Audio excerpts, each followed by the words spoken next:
And the person you're dealing with here, I have here the Queen of Swords. And the Queen of Swords, this fell out for, I believe, Taurus. So if you have Taurus in your chart, if you're dealing with a Taurus, you might want to, take a look at this, okay? If you're dealing with a Taurus, if you have Taurus, moon, sun, or rising in your own chart, their reading might be pertinent as well. It might help you understand things from another person's perspective. You don't have trouble doing that, but I feel like it might be meaningful. Anyways, we have here an air sign, an Aquarius, a Gemini, or a Libra, such as yourself.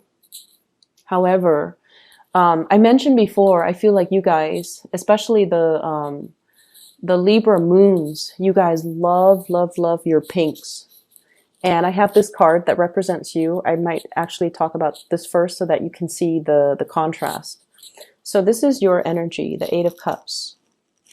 This is walking away from a situation that is not balanced, a situation that you've invested a lot of time, resources, energy into, a lot of work into as well. And at this point, you're tired. Emotionally, you're overtaxed. And you feel like, oh my gosh, I've wasted so much time. It's been really hard for you to disengage, mainly because you're like, I've invested a lot of time and I'm not going to be able to recoup my loss. And so you might have been hesitant about walking away in the past, but now you're willing to walk away. You're willing to take a new path, mainly because it's not emotionally nurturing you anymore. And it felt very heavy and it has felt very icy and cold for a really long time. So, you put on the veneer that like everything is rosy, right? That pink, everything is rosy. Everything is peachy. However, internally in your hearts of hearts, I don't feel like you can deny the fact that your heart is not in it anymore. It's taxing and it's not liberating and it's unbalanced and it's not reciprocal. And so many of you have chosen to walk away from a situation, or emotionally you have walked out of a situation. And I feel like you're looking towards somebody else here, okay? Somebody is bringing something into your life. They're showing you a different perspective. And I feel like you might still be in this other relationship that you can't really recoup your loss, so you can't really move away. There might be children. And you might have also wondered, like, I can't leave because, there might not be other people, other suitors, other opportunities for me until this person comes into the picture. And this person is everything that you've wanted. They're blue. You're very pink. So I feel like there might be gender role reversal. Okay. And that's just the stereotypical, color coding that I'm using. But I do feel there's an element here. This is a female energy. And yet her demeanor is very, very strategic, very icy. So she's not a warm, cuddly type of a person. However, she's very intelligent. So it could be a male or a female, but their energy is that they're not, typically warm and cuddly and welcoming and things like that. However, this person is very highly activated on the crown chakra. They have a lot of insights, a lot of wisdom. They can see through people. They can see through situations. They can bring a lot of clarity in a situation where there is none. And I feel like you find them very, very attractive. And one of the ways in which Libran and Taurian people find other people attractive is in the symmetry. The way they dress, whether or not their clothes are complementary colors, the way their facial features are, whether or not they have dimples or they have like a gentle, a kind face. So I feel like you guys are really are suckers for like people with a pretty face. Okay, like we're talking like classical beauty, like somebody with dimples, somebody with long eyelashes, somebody with expressive eyes, somebody with features that make them feel like very gentle, very like harmless, okay, like big eyes and rosy cheeks and plump lips and things that make people feel like, wow, this person is like a doll. They won't really hurt a fly. So you find this person really attractive, and I feel like that's the first thing that drew you in. You found them very, very attractive, very physically, aesthetically pleasing to look at. And when you got to know them, you might find this aloofness, this icy demeanor about them quite fascinating, mainly because it's not emotionally draining on you, mainly because they don't demand a lot of from you. And so many of you might be in one relationship where you're like looking for a way out, and you've been thinking about it for quite some time, but you stuck around. And I feel like this person is like a breath of fresh air into your life, and you're kind of starstruck, but you're just like, maybe I can have both. Like I see this element about weighing out the pros and cons. And at the end of the day, you've concluded, maybe I don't have to forego one to have the other. Maybe I can do both because this person doesn't seem like they're emotionally needy. So I can put my emotional needs here and just, have this person in whatever way I can, because they're not going to make demands of me. And I feel like at first it was like that. However, you became attached to the other person. They're like this, very aloof. They can take care of themselves. They're independent. They don't really need another person. But I feel like what you started developing was the Two of Cups. This is a friendship. This is like a very deep spiritual bond between you and another person. This is like two people who are very like-minded. The communication flows really, really well between the two people. It's the foundation of friendship, and it allowed the two of you to approach one another in a very honest, in a very like unguarded type of a manner. And I feel like you have developed feelings for this person. You didn't think it was going to happen like that. You thought, you could handle the disconnection, I guess. But then the other person draws you in, and then you end up at this Two of Cups phase where you feel like this person is my kindred soul. They really, really, really get me. And I feel like the trouble is right now, this is a really beautiful card, but I feel like the person that you're dealing with,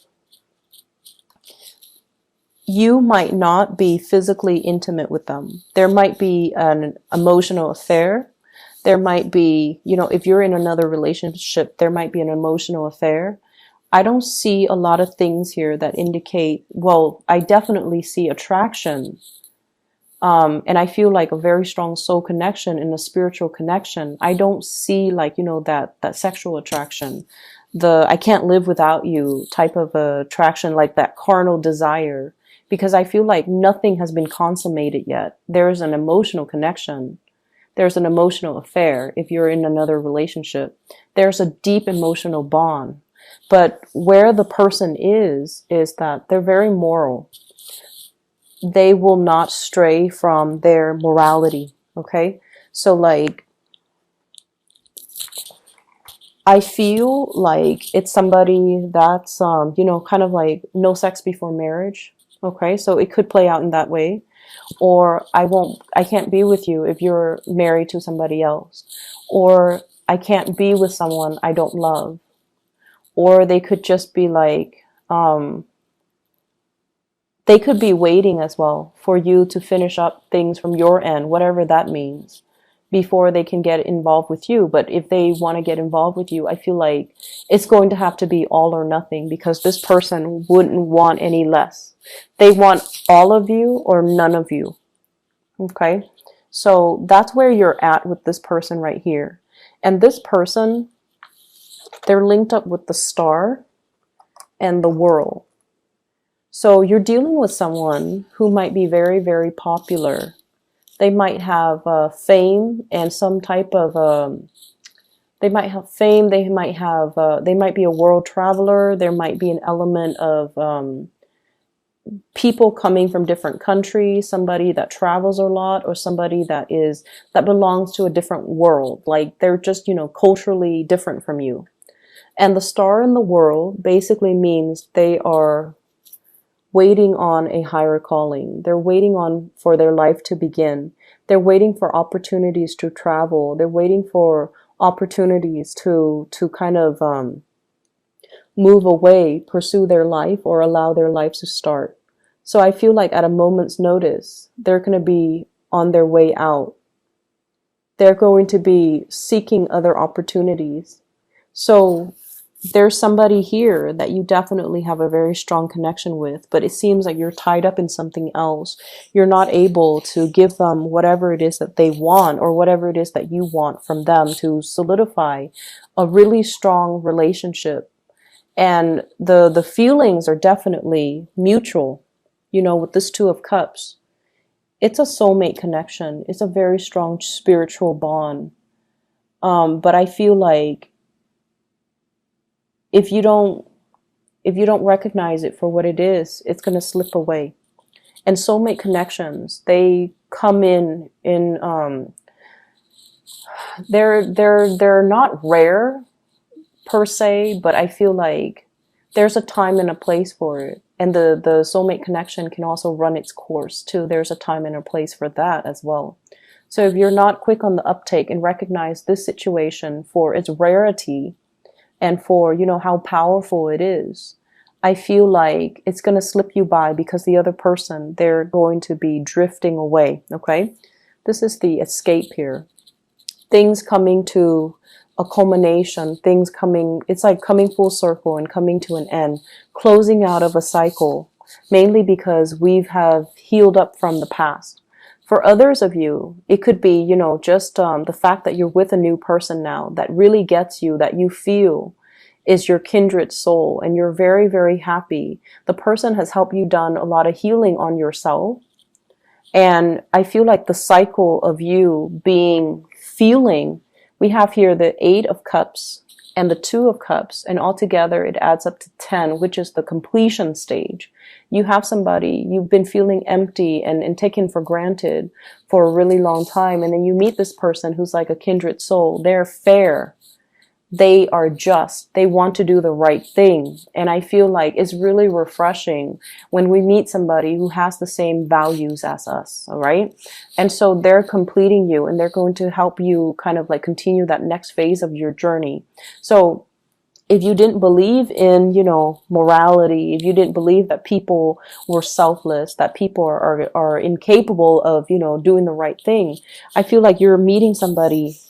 You might have met somebody already, or for this week at least, you're meeting with somebody that has these high ideals and aspirations and dreams and goals and sense of morality and that moral compass and also the same values that you espouse. And as a result of it, it's going to feel like, wow, this person gets me. This is what I've been missing all along. And it took this person to come into the picture for me to believe in it again. And for me to feel like I'm normal. I'm not the weird one. Just because everyone around me, you know, lost faith in it. So I feel like someone is giving you a lot of inspiration, and they're kind of like that star in a very dark night. You know, you're going through a period of a lot of immense self-doubt. Am I in the right place? Am I where I'm meant to be? Am I following the right path? Am I doing the right thing? And then this person is showing you, yes, you're on the right path. Yes, you're doing the right thing because I believe in the same things. So you're meeting a very strong soulmate. And it's a beautiful relationship. Recognize it for what it is and really cherish it. Okay. And proactively go after it, because I don't feel like they're going to stay around. If you're not making your intentions known, you know, they might not linger around forever. And then when you decide to do it, Libras, it might be too late, because you tend to straddle the fence and, you know, you're not as decisive as other signs. Okay. Other areas of your life. Once again, I feel that energy, the veneer, okay, keeping scores and things like that. So I have this element here. This is a workplace attraction. I have the Seven of Pentacles. This is like two people working towards a common goal, a common purpose. And usually I think of this as, you know, I'm staying a little bit extra at work, mainly because there is an office attraction or something that is hidden. Okay, not so much like a clandestine affair, that would be more the Seven of Swords, but more like I really admire and appreciate this person. I want to get to know them better. But we have like work that needs to be done, but there's that, you know, every once in a while they cross my path. There's that attraction. So I definitely see you feeling this for somebody, and it might make the work environment a lot more dynamic, a lot more fun. I also feel like there might be interference in the work environment as well. This is a card about training, consulting, and too many people involved in a situation, too many cooks in the kitchen.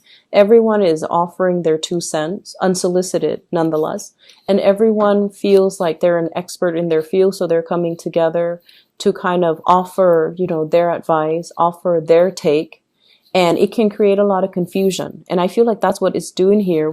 We end up here with the Five of Pentacles. And the Five of Pentacles is a situation where we feel kind of left out. We feel a little bit hidden and isolated. And despite all of these options, all of these people coming in telling us what we should do, it's really hard for us to listen to our inner voice and allow, it's like these inputs from these other people is drowning out your intuition. So you should really listen to your intuition and figure out what you need to do. Okay. So that's one area that I feel, there's workplace attraction. There's also like workplace confusion and interference, and too many people telling you what to do. And you want to, of course, appease everybody. But I feel like you're at a point where you can no longer do that. You're at a point where you need to kind of step out of your shell and grow up. And I want to say like almost grow a backbone and do what it is that you're divinely, intuitively guided to do, rather than being afraid to upset people by not taking their advice, even if what they're offering you is not appropriate for what you're dealing with. Okay? For those of you who are feeling a little bit down and out, if you have recently, I see a divorce situation here as well. We have the Justice card as well as the Four of Wands. This is like paying alimony, paying child support, ending a relationship, having to deal with the legal aftermath of a failed relationship. If you are dealing with that as well, I feel like financially things might be halved. Okay, so financially, if you have had a lot of financial blessings, so if you're like, if you were married and there were two incomes, now we're going in half. And I feel like you're going to start to feel the financial pinch, okay? And then if you've had to, take care of the kids or the wife or the husband or whatever the situation is, there's now child support and alimony that's going to have to be had, and there's going to be that financial pinch as well. So I feel like for some of you, the financial picture is not looking too great. And I also feel as if, I feel like for those of you who are dealing with, divorces and separation and child support and alimony, you have to kind of go to court and sort out like either agree to like redraw or renew or renegotiate your alimony or child support payments. And then for others of you, I feel like you're doing really well at work. You might be in the legal profession. You might have met somebody that you're married to in the legal profession. You might now be meeting somebody in the legal profession, and you guys really hit it off. And I feel like, it's a really great career for you to stay in. You're consulting, or other people are consulting you. And so you're doing a lot of training in that arena. But I definitely feel like there is this sense of meeting somebody that you really, really love on a soul level. You recognize each other. It's like upon the first time that you meet, you understand this sense of your soul recognizes one another.